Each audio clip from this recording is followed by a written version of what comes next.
Il rêvait d'une Afrique libre, une Afrique digne, débarrassée des chaînes visibles ou invisibles d'ailleurs. Il s'appelait Lumumba, Sankara, Cabral, Olympio. Tous portaient un projet, tous ont été tués. Et si ce n'était pas un hasard? Congo, 1960. Indépendance proclamée, le pays se dote de son premier ministre, Patrice Lumumba. Nationaliste, clair, radical. Il dénonce le pillage belge, il réclame une souveraineté réelle, il gêne. 6 mois plus tard, il est arrêté, livré, torturé et exécuté. Son corps dissous dans l'acide. La Belgique reconnaîtra sa responsabilité morale. La CIA avouera plus tard avoir tout fait pour l'éliminer.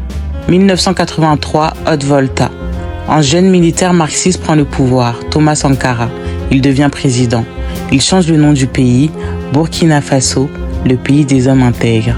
Il refuse l'aide du FMI, il taxe les grandes fortunes, il plante les arbres, arme les femmes, il rêve d'une Afrique debout.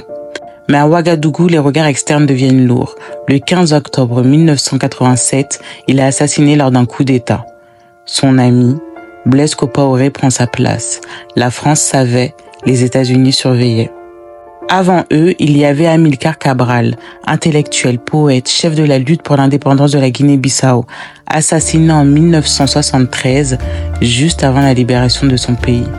Lui aussi appelait à penser par soi-même, je cite, « Les colonisés ne peuvent pas se libérer avec les idées du colon ». Sylvanus Olympio, lui, était le premier président élu du Togo. Il voulait une armée nationale, indépendante des anciennes puissances. Il a été tué en 1963 devant l'ambassade américaine par un soldat formé en France. Il tombe, mais tous avaient un point commun. Ils refusaient de plier. Ils disaient non aux ordres de Paris, de Washington ou de Bruxelles. Ils dérangeaient les intérêts, alors on les a fait taire. Ce ne sont pas que des morts, ce sont des idées qu'on a voulu enterrer.